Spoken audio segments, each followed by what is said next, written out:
Welcome to T2B live. మా T2B live channel ని subscribe చేయండి. లేటెస్ట్ అప్డేట్స్ కోసం బెల్ ఐకాన్ ని ప్రెస్ చేయండి. ఏ చిన్న అప్డేట్స్ ని మిస్ కాకండి.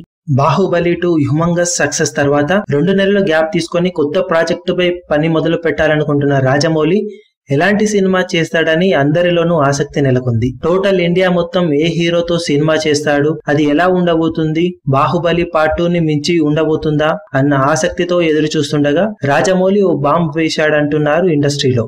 బాహుబలి పార్ట్ 2 రిలీజ్ కి ముందు రాజమౌళి చెప్పిన విధంగానే తన తర్వాత సినిమాలో ఎలాంటి గ్రాఫిక్స్ హంగులు లేని కథ కావాలంటూ తన తండ్రి విజయేంద్ర ప్రసాద్ ను అడిగినట్లు ఇండస్ట్రీలో చెప్పుకుంటున్నారు. విజయేంద్ర ప్రసాద్ కూడా అలాంటి కథను సిద్ధం చేసే పనిలో ఇప్పుడు నిమగ్నమై ఉన్నాడని, అతి త్వరలోనే దీనిపై ఒక స్పష్టమైన అనౌన్స్మెంట్ వచ్చే అవకాశం ఉందని ఇండస్ట్రీలో చెబుతున్నారు. ఎలాంటి గ్రాఫిక్స్ లేని సినిమా అంటే అది ఏ సినిమా అవుతుంది, ఎలా ఉండబోతుంది అనేది మాత్రం ఇప్పుడు అందరిలోనూ ఆసక్తిని రేపుతుంది. అందరిలోనూ ఇంకా ఆసక్తిని రేపుతున్న ఒకే ఒక్క అంశం ఏంటంటే ఆ సినిమాలో నటించబోయే హీరో ఎవరు కానున్నారని. ఆ హీరో టాలీవుడ్ హీరోనా లేక కోలీవుడ్ హీరోనా, బాలీవుడ్ హీరోనా అని అందరిలోనూ ఆసక్తి నెలకొంది. మరి రాజమౌళి ఏం చెప్తాడో తెలియాలంటే కొన్ని రోజులు ఆగాల్సిందే. మరిన్ని లేటెస్ట్ అప్డేట్స్ కోసం T2B లైవ్ ని సబ్స్క్రైబ్ చేయండి. వీలైతే లైక్ చేయండి, కుదిరితే షేర్ చేయండి.